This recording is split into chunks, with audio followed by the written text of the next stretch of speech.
The title of my presentation in Polish is Jak przeczytaliśmy Henry'ego Millera po polsku, jak możemy go przeczytać.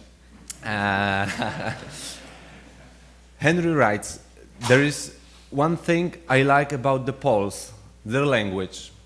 Polish, when it's spoken by intelligent people, puts me in ecstasy. The sound of the language evokes strange images in which there is always a green sward of fine spiked grass in which hornets and snakes play a great part. And now let me read it in Polish. U Polaków lubię jedno, ich język. Kiedy inteligentni ludzie mówią po polsku, wpadam w ekstazę.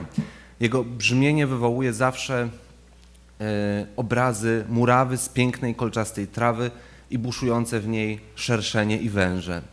Although I don't want to assume my speech as special intelligent, I would like at least to excuse for my pronunciation, and I hope you will enjoy the presentation, not the pronunciation. I have encountered first with Miller at University of Warsaw when I was a student at Department of Philosophy. I heard about him thanks to my friend who told me that I would not read any prose this good for a long time. And he was obviously right. It was Tropic of Capricorn.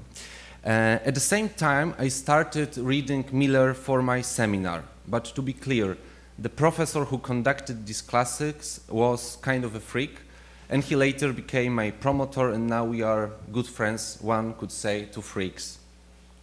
I'm saying this because it's not normal to see Miller in syllabus or in teaching programs. However, when I finally reached Miller, I felt in love, just like you. Although we have translated enormous part of his work, reaching to him is not easy in Poland. He still remains as unknown author. And it all begins with Czesław Miłosz, Polish poet, Nobel Prize winner, one of the most important Polish writers, and as I suppose, one of the most known Polish writer in America.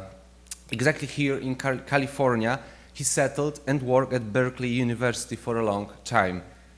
During Polish People's Republic, which was a regime established after World War II, making Poland politically dependent on Soviet Union, he was one of the most dangerous and influential writers. And among others writers, he was favorite of censorship, which was an institution established in era of Stalin, who wanted to see Poland as a part of a Soviet empire. I will back to this question in a minute, while now introducing you the very first encounter Polish literature with Henry Miller. It's Zygmunt Haupt, Polish writer who lived in America since end of the World War II, wrote to one of the most important Polish editors and promoter of Polish literature and immigrant intellectual life. There is a great writer from a younger generation, his name is Henry Miller. He now lives permanently in Paris and has a very critical attitude towards the civilization of his homeland. Very good. While Haupt was from obvious reasons wrong, because in 1936 Miller already moved to United States. This is an important trace, the first trace of Miller in Polish. But nor his delight on Miller affected Polish reception. 2 years later, much more important Polish writer, who was already mentioned, Czesław Miłosz, wrote an essay entitled Henry Miller or Rock Bottom, which casted shadow over Miller for literally decades. And this is the article. He accuses Miller of being nihilist, vulgar, naive, and primitive. He also states that his protest, Miller's protest, is pointless and anarchist, what too, in his view, does not lead to any constructive program.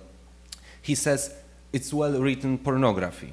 In 60s, 20 years after this article, the poet reaffirmed his opinion in later book, Visions from San Francisco Bay.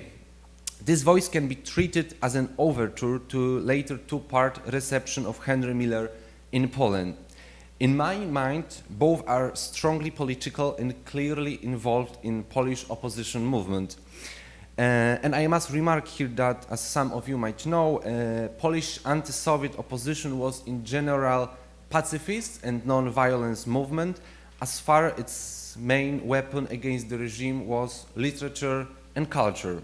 Thus, Henry Miller's first appearance in Polish has roots in this tradition. And here are some books on the character of the opposition movement in Poland, if you want to inside it. Okay, so Miller. First, in 1956, which is a year of extraordinary liberalization of censorships, hopes for increase of civil liberties, and ending terror. It was related to the death of Stalin and later Khrushchev report on the cult of the personality and its consequences. And as the result, many intellectuals believed in the human face of Soviet regime. Many literary magazines and artistic groups started then its activity. And among others, journal Współczesność, what we can translate as contemporary. And the journal published the very first piece of Miller's work on its page. It was Mademoiselle Claude, published in 1957 in translation of Olga Sarnecka. 1 year later, Miller's essay, Obscenity and Literature from New Directions, was published on the first page in another, one of the most influential Polish immigrant literary political magazine, Wiadomości, what can be translated as news.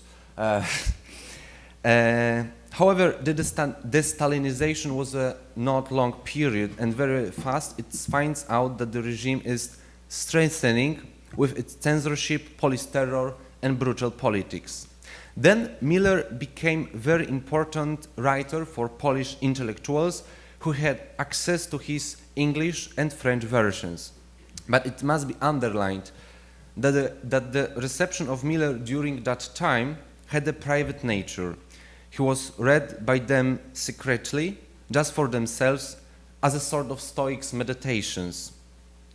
Among many, we can mention Stanisław Lem, the author of Solaris, Mieczysław Jastrun, one of the most important 20th century Polish poets, or Jerzy Giedroyć, who was editor-in-chief of Kultura, Culture, which is another leading Polish immigrant literary magazine based in Maison Lafitte near Paris.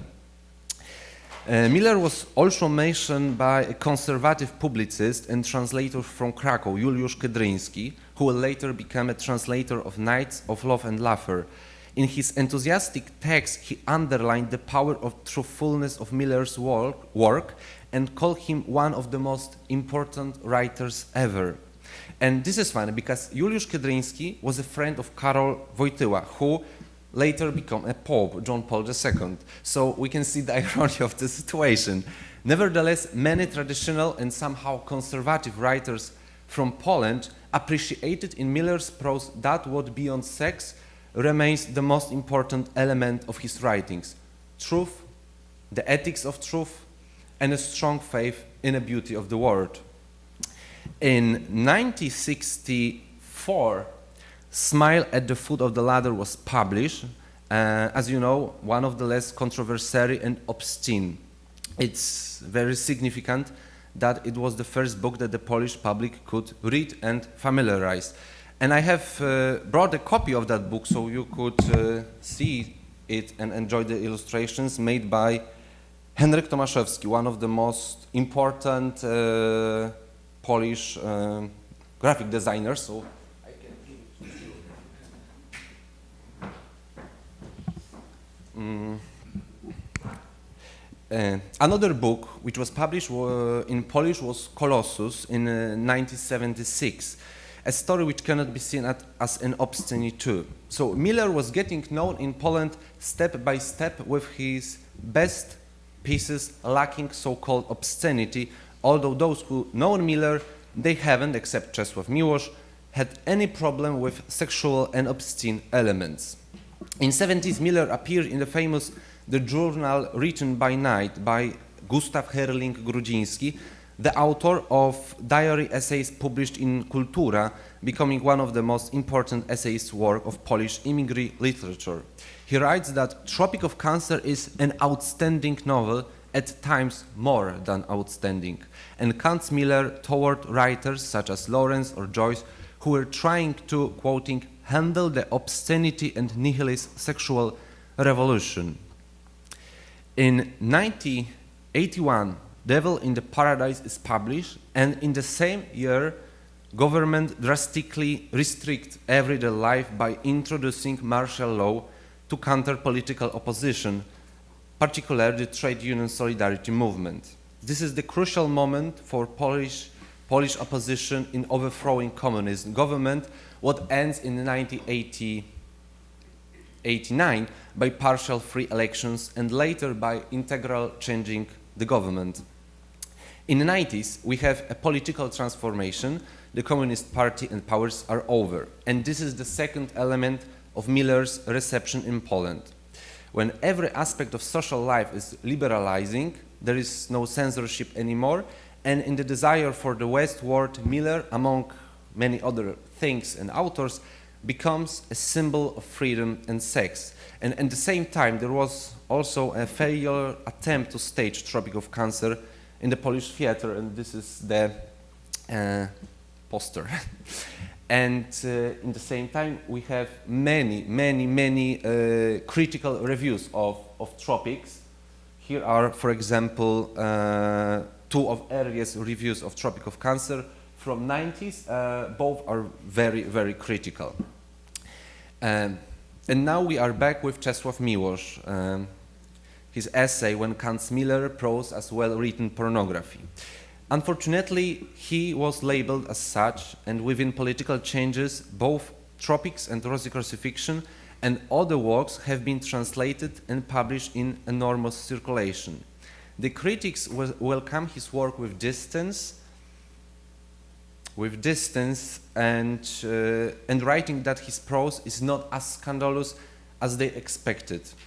The interest in Miller slowly fades, while publishers still publish his works. In proportion to the number of his books published, interest in the writer, who turned out to be less controversial than expected, is waning, and those aspects of his work that previously fueled his reception have been completely suppressed. While the capitalism winning the transformation in Poland, free market, liberal and increasing conservative politics starting to dominate the public sphere in Poland, Miller's books started to fill the shelves of antiques shops at low price and fading away. Started as a prophet of a free world and a free press, became a low scandalous second category bad-known writer. Some would say that the same thing happened to Polish opposition, who trying to establish social and democratic republic enables triumph of white capitalism and inhuman social conditions. Finishing, now more than ever we miss the perspective of Henry Miller. That's why I propose to use the metamodernism as a key to reread him. I'm not going to immerse into the term in details. There are many interpretations, definitions, and uses of it. Some, as Adam Kelly, writes on new sincerity with references to the newest American fiction in the neoliberal age. Some, as Timotheus Vermeulen and Robin van der Acker, write on a new aesthetics which oscillating between a modern enthusiasm and a postmodern irony. There is also Jason Ananda Joseph Storm, who stands for its both modern and postmodern heritage, while declaring that, quoting, metamodernism aspires to be a flash of illumination on a cloudy night.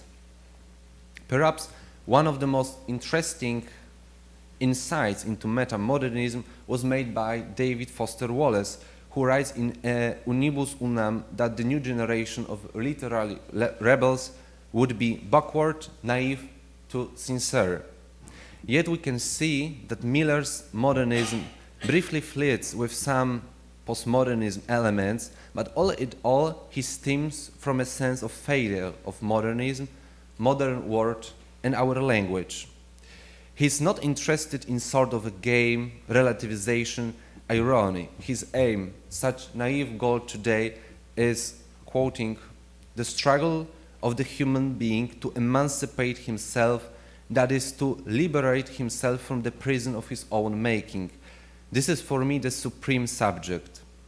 That's why I felt perhaps to be completely the writer. Perhaps this is why in my works I have given so much space to share experience of life.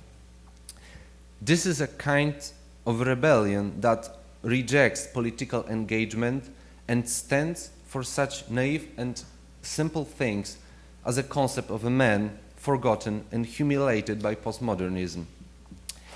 I still hear the scream from Tropic of Capricorn, where Miller shouts against the modern capitalistic and ironic word, man. The last say has man. He is the earth, its fire, its water. Do you remember the statement from an open letter to surrealists everywhere where Henry says, fuck all your societies. It's the individual who interests me, not the society. And later in Greece, he talks about the different non-political kind of revolution of heart, where, quoting, it's not enough to overthrow governments, masters, tyrants. One must overthrow one's own preconceived ideas of right and wrong. Whatever we call it metamodernism, this testimony is what calls for us louder than ever. Thanks.